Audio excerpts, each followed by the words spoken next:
안녕하십니까? 네, 금요일 밤 귀한 자리에 잘 나오셨습니다. 네, 한번 우리 앞뒤 작업분들하고 같이 인사하실 때 반갑게 인사하시겠습니다. 잘 오셨습니다. 반갑습니다. 인사하겠습니다. 잘 오셨습니다. 반갑습니다. 네, 한 번 더 인사합니다. 네, 오늘도 사랑합니다. 인사하겠습니다. 오늘도 사랑합니다. 주 안에서 사랑합니다.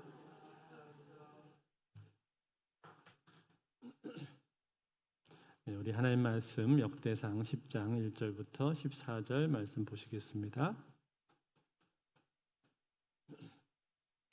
역대상 10장 1절부터 14절까지 구약성경 626쪽에 있습니다. 역대상 10장 1절부터 14절까지 한 절씩 교독해서 읽겠습니다. 블레셋 사람들과 이스라엘이 싸우더니 이스라엘 사람들이 블레셋 사람들 앞에서 도망하다가 길보아 산에서 죽임을 당하여 엎드러지니라.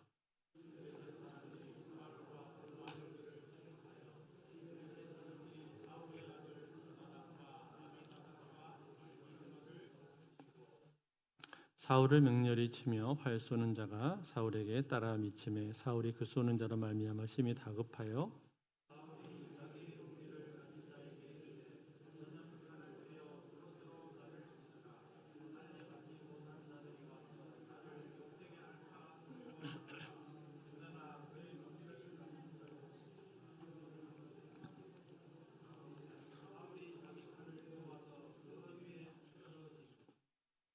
무기 가진 자가 사울이 죽는 것을 보고 자기도 칼에 엎드려져 죽으니라.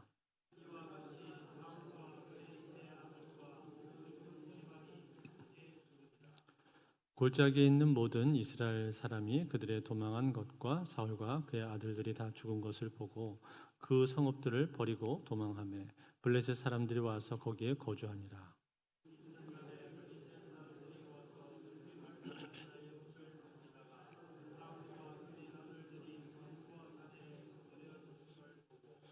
곧 사울의 옷을 벗기고 그의 머리와 갑옷을 가져다가 사람을 블레셋 땅 사방에 보내 모든 이방 신정과 그 백성에게 소식을 전하고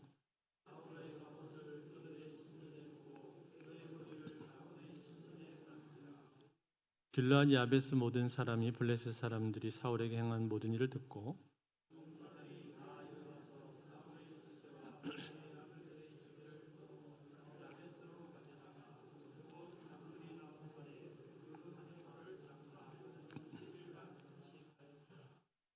사울이 죽은 것은 여호와께 범죄하였기 때문이라. 그가 여호와의 말씀을 지키지 아니하고 또 신접한 자에게 가르치기를 청하고 여호와께 묻지 아니하였으므로 여호와께서 그를 죽이시고 그 나라를 이새의 아들 다윗에게 넘겨주셨더라. 아멘. 역대상에 나오는 족보를 우리가 계속 보고 있습니다. 지난주에는 에브라임 지파의 자손들에 대해서 살펴보았었는데 에브라임은 요셉의 아들 중에서 둘째 아들이었었지만 야곱으로부터 장자와 같은 축복을 받았다고 그랬었죠. 그래서 그 지파는 매우 번영하고 번성하게 되었었고 북이스라엘을 대표하는 지파가 되었다 그랬습니다. 그 다음에 아셀 지파, 베냐민 지파에 대해서 나오는데 이 베냐민은 전에도 우리가 한번 살펴봤었죠. 그런데 여기 베냐민 지파가 다시 나오는 이유는 사울에 대한 이야기를 하려고 하는 것입니다. 즉 기브온에 살았던 이 베냐민 지파의 모습에 대해서 오늘 역대상은 두 번에 걸쳐서 기록을 해주고 있는데 8장 29절에서 40절까지 한 번 나왔었고 그 뒤에 9장 35절에서 44절까지 한 번 더 베냐민 자손을 기록을 해줍니다. 사울에 대한 이야기를 하기 위해서 지금 베냐민에 대한 이야기를 장황하게 하고 있는 거예요. 그래서 9장 39절에 보시면 넬은 기스를 낳고 기스는 사울을 낳고 사울은 요나단과 말기수아와 아비나답과 에스바알을 낳았으며 이렇게 사울이 나오게 되는데 이 사울에 대한 이야기를 오늘 역대상 10장에서 지금 기록을 해주고 있는 겁니다. 그런데 여러분 우리가 이 10장을 자세히 읽어보면은 금방 알 수가 있듯이 사울에 대한 기록이 사울의 통치 전반에 대한 기록은 나오지를 않고 그의 마지막 싸움이었었던 블레셋과의 전쟁 장면만 딱 기록이 되어 있습니다. 희한하죠. 이것은 이 역대기를 기록한 저자의 관점이다라고 여러분이 이해를 하시면 좋겠습니다. 이 역대기 저자의 관점이 어디 있다고 그랬습니까? 관심은 다윗에게 있습니다. 역대기를 기록한 저자의 가장 큰 관심은 다윗에게 있었고, 그리고 다윗이 하나님 앞에 드렸던 그 예배에 가장 큰 관심이 있습니다. 그래서 사울 왕에게는 그다지 큰 관심을 지금 갖고 있지 않은 거예요. 다윗에 대한 이야기는 역대상 11장부터 해서 쭉 길게 나옵니다. 그런데 사울에 대한 이야기는 여기 딱 10장 한 장에만 달랑 기록이 되고 그냥 끝납니다. 그것도 사울의 죽는 장면만 딱 기록을 해 두었다 이 말이에요. 그렇다면 여러분 이 사울은 어떻게 해서 죽게 되었습니까? 오늘 본문에 나오는 이 이야기는 길보아 산에서 있었던 전투 사건인데 오늘 1절에 보시면 이렇게 기록을 합니다. 블레셋 사람들과 이스라엘이 싸우더니 이스라엘 사람들이 블레셋 사람들 앞에서 도망하다가 길보아 산에서 죽임을 당하여 엎드러집니다. 블레셋과 싸웠는데 블레셋에 의해서 이스라엘이 패했다라는 거예요. 그래서 이스라엘 군사들이 많이 죽게 되었고 사울의 세 아들도 죽었습니다.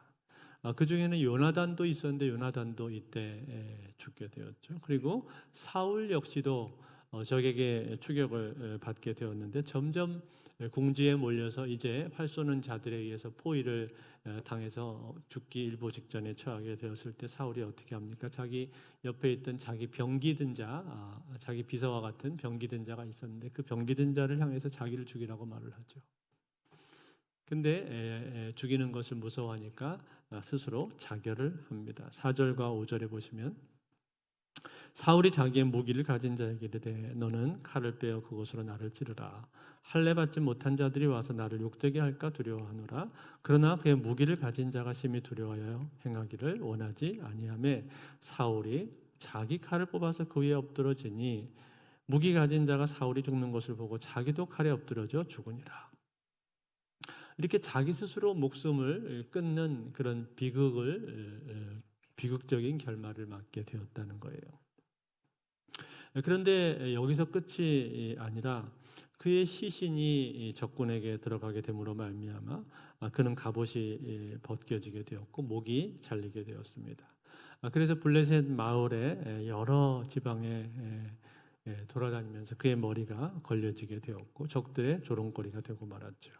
뿐만 아니라 나중에는 이 블레셋 사람들이 섬기는 다곤 신전, 그 이방 신인 다곤 신전에 그의 머리가 매달리는 치욕을 겪게 되었습니다. 이게 사울의 비참한 결말이었어요. 그런데 그 중에 참 다행스러운 것은 무엇이었냐면 사울의 고향 사람들이었던 길르앗 야베스 사람들이 용기를 내어서 적진에 들어가서 사울의 시신과 그의 아들들의 시신을 되찾아서 수습해가지고 돌아옵니다. 그래서 다행히 장사는 지낼 수가 있긴 했습니다만 그러나 사울의 종말은 참으로 비참하고 수치스러운 종말을 맞이하고 말았다라는 겁니다. 그렇다면 여러분 왜 이렇게 사울은 비참한 종말을 맞이하고 만 것입니까? 오늘 성경은 여기에 대한 대답을 해주고 있는데 오늘 우리가 읽은 성경 말씀 역대상 10장 13절과 14절에 보니까 사울이 이렇게 비참한 종말을 맞게 된 이유를 이렇게 설명해 줍니다. 같이 한번 볼까요? 같이 읽겠습니다. 시작. 사울이 죽은 것은 여호와께 범죄하였기 때문이라. 그가 여호와의 말씀을 지키지 아니하고 또 신접한 자에게 가르치기를 청하고 여호와께 묻지 아니하였으므로 여호와께서 그를 죽이시고 그 나라를 이새의 아들 다윗에게 넘겨 주셨더라. 자, 뭐라고 말했습니까? 사울이 죽은 것은 여호와께 범죄하였기 때문이었다. 그렇게 말했죠. 즉 죄로 인해서 죽임을 당하게 되었다는 거예요. 그렇다면 어떤 죄일까요? 여호와의 말씀을 지키지 않은 죄죠. 하나님께서 말씀을 하셨는데 말씀을 지키지 않았다라는 거예요. 그렇다면 사울이 지키지 않은 하나님 말씀은 무엇입니까? 그가 여호와의 말씀을 지키지 않고 어긴 것이 그의 생애 가운데 몇 차례 있었는데 그 중에 가장 큰 사건, 대표적인 사건이 두 가지가 있습니다. 하나는 블레셋과의 전쟁을 앞두고 있을 때 사무엘이 기다리라고 했는데 기다리지 못하고 자기 스스로 번제를 하나님 앞에 드려버린 사건입니다. 그때 이렇게 하는 사울의 모습을 보면서 사무엘 선지자가 그 사울을 향해서 이렇게 말을 합니다. 사무엘상 13장 13절하고 14절에 보시면 같이 한번 볼까요? 같이 있습니다. 시작. 사무엘이 사울에게 이르되 왕이 하느님 여호와께서 왕에게 내리신 명령을 지키지 아니하셨도다. 그리하였더라면 여호와께서 이스라엘 위에 왕의 나라를 영원히 세우셨을 것이거늘 지금은 왕의 나라가 길지 못할 것이라. 여호와께서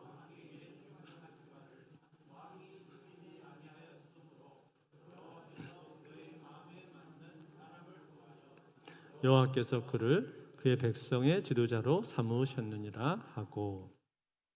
자, 뭐라고 했어요? 왕이 하나님의 명령을 지키지 않았기 때문에 이 나라가 장차 길지 못할 것입니다. 그렇게 말을 했죠. 이렇게 사무엘이 사울에게 말을 했는데 이렇게 말하긴 했습니다만 그러나 여러분 이 장면이 끝이 난 장면은 아니었습니다. 왜냐하면 사울에게는 또 다른 기회가 주어졌거든요. 이 사건이 있었다고 해서 곧바로 하나님께서 사울을 그 왕의 자리에서 폐위시킨 것이 아니었다 이 말이에요. 다시 이 사울에게 기회를 주셨는데 그 기회가 뭡니까? 아말렉과의 전투였습니다. 아말렉과의 전투. 아말렉과 전쟁을 할 때 하나님께서 사울에게 무엇을 지시하셨죠? 사무엘상 15장 3절에 보면 이런 말씀하셨습니다. 지금 가서 아말렉을 쳐서 그들의 모든 소유를 남기지 말고 진멸하되 남녀와 소아와 젖 먹는 아이와 우양과 낙타와 나귀를 죽이라 하셨나이다 하니. 자, 여기 이 아말렉과의 전쟁에서 하나님께서 지시하신 게 뭐예요? 다 진멸하라 이거입니다. 거기 있는 모든 사람들과 노량물들을 하나도 남기지 말고 모두 다 진멸하라고 말씀을 하셨단 말이에요. 왜냐하면 이 아말렉이라고 하는 이 족속은 이스라엘 백성들이 과거에 광야에서 출애굽해서 광야 행진할 때 이스라엘의 뒤로 쳐져 있는 가장 약한 사람들을 공격했던 야비하고 악랄한 족속들이었습니다. 그리고 적극적으로 하나님을 대적했던 민족이었기 때문에 하나님께서 아말렉을 그들의 원수로 삼았어요. 그들은 내 원수다 그렇게 말했단 말이에요. 그래서 철저히 진멸할 것을 말씀을 하셨는데 그런데 사울이 어떻게 했습니까? 그 말씀을 그대로 지키지를 않았죠. 전쟁에 이기고 나서 그 전리품들을 진멸하지 않고 그 중에 좋은 것들을 따로 취해서 챙겼습니다. 그리고 이 일로 인해서 나중에 사무엘로부터 꾸중을 듣게 되죠. 하나님께서 사울을 왕으로 세운 것을 후회하신다고 말씀하시면서 사무엘을 보내서 그를 꾸중을 합니다. 그때 사무엘 선지자가 사울에게 이것을 지적을 하면서 왜 당신은 하나님의 말씀을 어기고 양과 소들을 따로 취했습니까? 라고 하니까 사울이 뭐라고 말을 해요? 하나님 앞에 제사 드리려고 그랬다라고 변명을 하죠. 그러니까 사무엘이 유명한 말을 하지 않습니까? 여호와께서 번제와 다른 제사를 그의 목소리 청종하는 것을 좋아하신 같이 좋아하시겠나이까? 순종이 제사보다 낫고 듣는 것이 수양의 기름보다 나으니라. 이 유명한 말씀을 이제 사무엘이 하잖아요. 그러니까 사울이 어떻게 합니까? 그제서야 자기의 본심을 고백을 합니다. 뭐라고 말하냐면 사무엘상 15장 24절인데 같이 읽겠습니다. 시작. 사울이 사무엘에게 이르되 내가 범죄하였나이다. 내가 여호와의 명령과 당신의 말씀을 어긴 것은 내가 백성을 두려워하여 그들의 말을 청종하였음이니이다. 자, 사울이 이실직고하면서 말을 했는데 뭐라고 말했어요? 자기가 이렇게 한 이유가 뭐라고요? 백성을 두려워해서 그렇게 했다. 그렇게 말하죠. 즉 하나님의 말씀을 들었는데 그 말씀대로 행했어야 했는데 하나님의 말씀보다 백성이 더 두려웠다라는 거예요. 이걸 비추어서 생각해 볼 때 아마 백성들의 요구 사항이 있기는 있었나 보죠. 그런데 핵심되는 문제는 뭐예요? 사울이 하나님 말씀보다 사람들의 말을 더 중요하게 생각했다라는 거예요. 사랑하는 성도 여러분, 이것이 사울이 가진 가장 큰 문제였는데, 오늘 역대상, 우리가 알고 있는 역대상에서는 하나님께서 사울을 죽이신 이유에 대해서 뭐라고 그 이유를 말했습니까? 아까 13절 14절을 봤는데 다시 한번 볼까요? 다시 한번 읽겠습니다. 시작. 사울이 죽은 것은 여호와께 범죄하였기 때문이라. 그가 여호와의 말씀을 지키지 아니하고 또 신접한 자에게 가르치기를 청하고 여호와께 묻지 아니하였으므로 여호와께서 그를 죽이시고 그 나라를 이새의 아들 다윗에게 넘겨주셨더라. 자, 여기 사울의 문제를 뭐라고 말씀하셨어요? 제일 첫 번째는 그가 하나님의 말씀을 지키지 않았다. 하나님의 말씀을 지키지 않았다는 거예요. 그것에 대한 내용은 우리가 이미 아까 자세히 살펴보았습니다. 두 번째는 뭐예요? 신접한 자에게 가르치기를 청했다. 그렇게 말했죠. 즉 사울이 이 신접한 여인을 찾아가서 죽은 사무엘을 다시 끌어올려 달라고 요청하는 그러한 장면이 있지 않습니까? 그 사건을 지금 말을 해주고 있는 거예요. 그렇다면 여러분, 사울이 이렇게 신접한 여자를 찾아간 그 이유는 무엇이었습니까? 그것은 그가 하나님을 의지하지 않고 사람을 의지했기 때문에 그런 것입니다.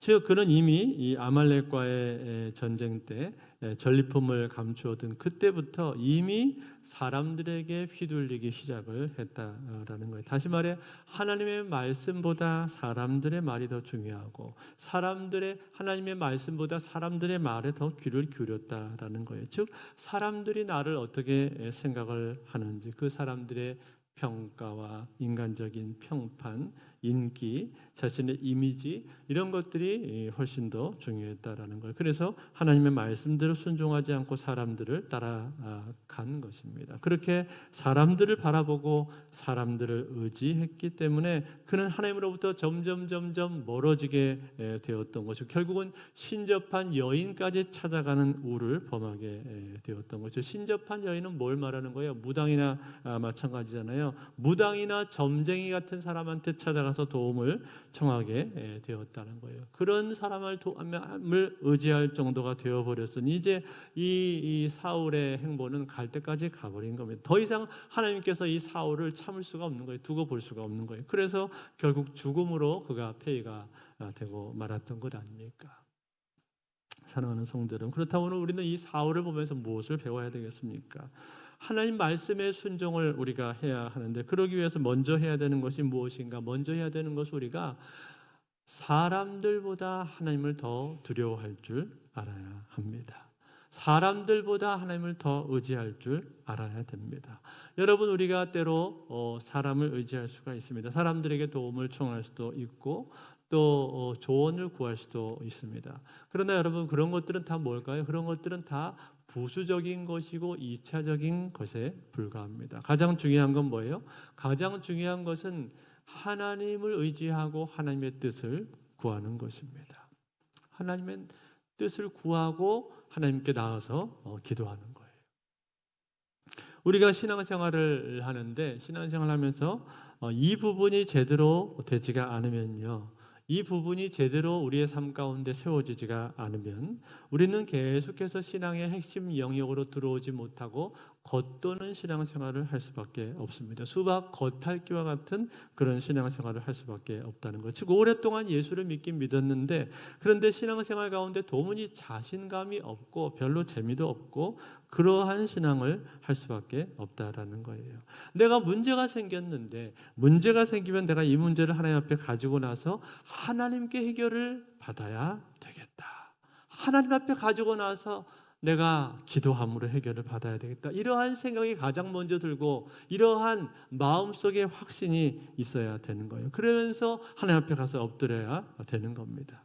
그래서 죽이 되든 밥이 되든 내가 하나님 앞에 나가서 이 문제의 효부를 봐야 되겠다. 결판을 봐야 되겠다. 이러한 결심을 우리가 가질 수가 있어야 된다는 거예요. 소위 말해서 하나님 앞에 나와서 내가 기도함으로 승부수를 띄울 수가 있어야 된다는 거예요. 정 안 되면 작정 기도를 하든 금식 기도를 하든 뭘 하는 한이 있더라도 뭘 해서라도 이 문제를 내가 하나님 앞에 가지고 나가서 하나님 앞에 해결을 받아야 되겠다라는 그러한 확신과 결심이 있어야 된다는 거예요. 그래야 신앙이 제대로 되는 것입니다. 그게 하나님을 의지하는 것이고, 그럴 때 우리가 신앙 가운데 돌파를 경험하고 승리를 경험할 수가 있는 거예요. 그런데 그것을 경험하지 못하면 우리는 계속 겉핥기와 같은 신앙생활을 할 수밖에 없는 거예요. 승리를 경험해야 자신감이 쌓이는 것이고, 자신감이 쌓이면은 우리 신앙이 더 하나님 앞에 즐겁고 깊어지게 돼 있는 거예요. 그런데 여러분, 그러한 자신감이 없는 사람들은 어떻게 할까요? 계속 사람들을 찾아다닐 수밖에 없습니다. 사람들이 어떻게 하는지를 묻고, 사람들에게 도움을 청하고, 사람들에게 방법이 나오기만을 기대한단 말이에요. 그게 다라고 생각한단 말이에요. 여러분, 사람들에게 도움을 청하고 조언을 구하는 것이 나쁜 건 아니에요. 그런데 문제는 뭐예요? 하나님 앞에 먼저 도움을 청하는 가운데 사람들의 하는 말이나 사람들의 도움이 그 하나님의 인도하심을 받는 하나의 방편으로서 우리 삶 가운데 있어야 되는 것이지, 즉 중심이 하나님께 있어야 되는데 그 중심이 하나님께 서 있지가 않고 중심이 다른 데로 사람들한테 가버려 있으면은 안 된다, 그런 말이에요. 하나님을 완전히 제쳐놓고 사람들만 찾아다니면은 결국은 그 사람은 나중에 어디까지 가겠습니까? 점쟁이한테까지도 갈 수가 있는 거예요. 왜요? 하나님을 의지하지 않고 사람들 의지하는 게 자꾸만 습관이 되기 때문에 나중에는 이 영험하다는 사람 찾아다니게 돼 있단 말이에요. 신령하다는 사람 찾아다니게 돼 있는 거예요. 결국 그게 뭐예요? 우상 숭배하게 되는 것 아닙니까? 점쟁이를 찾아가는 게 우상 숭배하는 거예요. 그렇다면 여러분, 우리가 이렇게 하나님 앞에 나와서 하나님 앞에 결심하고 기도하고 하나님의 뜻을 구해야 되는데, 그렇게 하기 위해서 가장 좋은 방법은 무엇일까요? 가장 좋은 방법은요, 묻는 겁니다. 묻는 거. 뭐라고요? 묻는 거예요. 묻는 거. 뭘 물어요? 하나님의 뜻을 묻는 거예요. 하나님의 생각을 묻는 겁니다. 하나님이 어떻게 생각을 하시는지, 이 문제에 대해서 하나님께서 어떻게 생각하시는지를 우리가 물어야 돼요. 물으면 대답이 금방 나오냐고요? 대답이 금방 안 나오죠. 그래도 어떻게 해야 됩니까? 그래도 계속해서 물어야 되는 거예요. 오늘 이 사울이 제일 못하는 게 뭔지 아세요? 제일 못하는 게 묻는 거예요. 묻는 거를 제일 못해요. 하나님 앞에 물었어야 되는데 그가 묻지 않는 거예요. 그래서 아까 14절에서 그런 말이 나오잖아요. 여호와께 묻지 아니하였으므로 여호와께서 그를 죽이시고 그의 나라를 이새의 아들 다윗에게 넘겨주셨느니라. 하나님 앞에 물었어야 되는데 묻지를 않는다는 거예요. 사랑하는 성도 여러분, 이 부분은요, 우리의 신앙생활 가운데 대단히 중요한 부분입니다. 우리가 신앙생활을 하면서 하나님의 뜻을 구하고 하나님의 뜻에 순종하고 말씀대로 살아가야 되는데, 그러기 위해서 꼭 필요한 게 무엇인가? 바로 하나님 앞에 나와서 묻는 거예요. 묻는 거. 하나님, 어떻게 하면 좋겠습니까? 어떻게 해야 되겠습니까? 하나님께서 원하시는 뜻은 무엇입니까? 하나님께서 기뻐하시는 뜻은 무엇입니까? 나의 뜻과 내 생각을 내려놓고 먼저 하나님께 물어야 되는 거예요. 물론 여러분, 어떤 사안들에 대해서는요, 너무나 명확하게 성경에 나와 있는 내용들도 있습니다. 살인하지 말라, 간음하지 말라, 도적질하지 말라, 내 이웃을 내 몸처럼 사랑하라. 하나님 거룩하신처럼 너희도 거룩하라. 이러한 내용들은 성경에 명확하게 나와 있는 하나님의 뜻입니다. 이러한 내용들에 대해서 우리가 하나님 앞에 물을 필요도 없지요. 그냥 성경을 보면 알 수 있으니까 우리는 순종하면 되는 거예요. 그런데 여러분, 어떤 일들에 대해서는요, 명확하게 성경에 나오지 않는 것들도 있단 말이에요. 우리가 살다 보면 어떤 일에 대해서 중요한 선택을 해야 되고 결정을 해야 하는데, 그런데 어떤 것들은 이 성경에 명확하게 말을 해주지 않기 때문에 내가 어느 쪽으로 결정을 하고 선택을 해야 될지 헷갈리는 것들이 있습니다. 그럴 때 우리는 어떻게 해야 되겠습니까? 그럴 때 우리는 하나님 앞에 나와서 물어야 되는 거예요. 물어야 돼요. 하나님, 이 문제 어떻게 해야 됩니까? 이 일을 어떻게 내가 결정을 해야 됩니까? 어떻게 하는 것이 하나님이 제일 기뻐하시는 뜻이 되겠습니까? 이렇게 그 문제를 가지고 나와서 하나님 앞에 계속 물어야 되는 거예요. 대답이 바로 들리지 않죠. 대답이 바로 들리지 않습니다. 그래도 계속해서 여러분 물어야 돼요. 묻고 또 물어야 됩니다. 여러분, 계속 물으면 어떻게 될까요? 계속 물으면 언젠가는 듣게 돼 있어요. 알게 돼 있습니다. 어떤 경로를 통해서든 그것이 누군가의 입을 통한 말이든 아니면 내가 설교 시간에 듣는 메시지든 혹은 내가 읽는 성경이든 혹은 내 주변의 어떤 환경이든 어떤 경로를 통해서든지 알게 돼 있어요. 알려주신단 말이에요. 왜요? 왜냐하면 우리가 물었으니까. 내가 물었으니까. 하나님 앞에 물었기 때문에 알게 되는 거예요. 내가 묻고 나서 어떻게 해야 됩니까? 잊어버리면 안 되죠. 묻고 난 다음에는 계속해서 나의 안테나를 하나님을 향해서 켜놓고 있어야 되는 거예요. 내가 하나님 앞에 물었으니까, 내가 기도하고 있으니까 기도의 끈을 붙들고 있어야 된단 말이에요. 기도의 끈을 놓치지 않고 계속 붙들고 있는 겁니다. 왜냐하면 내가 하나님께 이 문제를 묻고 있으니까. 하나님, 이거 어떻게 해야 되겠습니까? 어떻게 결정을 해야지 잘한 결정입니까? 내 마음을 어떻게 정해야 되겠습니까? 라고 묻고 있다면 그 기도의 끈을 내가 계속 붙들어야 되는 것이고, 그럴 때 성령께서 알려주신단 말이에요. 나로 하여금 깨닫게 만들어 주시고 결정을 할 수 있도록 만들어 주시는 거예요. 이걸 제일 잘했던 사람이 누굽니까? 다윗이에요. 다윗을 보십시오. 사무엘상하를 한번 보세요. 사무엘서를 보시면은 다윗이 맨날 하나님 앞에 하는 게 뭐예요? 하나님, 내가 올라가리까 말리까, 전쟁을 하리까 말리까, 계속 묻잖아요. 다윗이라고 해서 묻자마자 대답이 왔겠습니까? 아니요, 저는 그렇게 생각하지 않습니다. 그것은 다윗의 오랜 기도 가운데, 하나님 앞에 하나님의 뜻을 구하는 그 다윗의 기도 가운데 하나님의 응답을 그가 받는 것이죠. 사울은 도무지 그게 나오지가 않는 거예요. 그래서 여호와께 묻지 않았기 때문에 그런 표현이 여기 나오는 거예요. 하나님께 묻지 않으면 결국 그 사람은요, 다른 데 봐서 방법을 찾을 수밖에 없어요. 사람들이 어떻게 생각을 하는지 물으러 다닐 수밖에 없고, 인간적인 생각과 방법을 계속 세상적인 방법을 찾을 수밖에 없단 말이에요. 그러다 보면 결국은 점쟁이한테까지 가는 거예요. 그래서 우상숭배하고 망하게 되는 겁니다. 사랑하는 성도들, 우상숭배라는 게 뭐예요? 하나님보다 다른 걸 더 중요시하는 것이 우상숭배 아닙니까? 하나님의 말씀보다 다른 사람들의 말을 더 중요하게 생각하고 하나님을 의지하기보다 사람들을 더 의지하는 것이 우상숭배입니다. 그러면 결국은 망한다는 거예요. 그러므로 사랑하는 성도들, 오늘 우리는 사울처럼 우상숭배할 것이 아니라 다윗처럼 하나님의 음성에 귀를 기우는 사람들이 되실 수 있기를 바랍니다.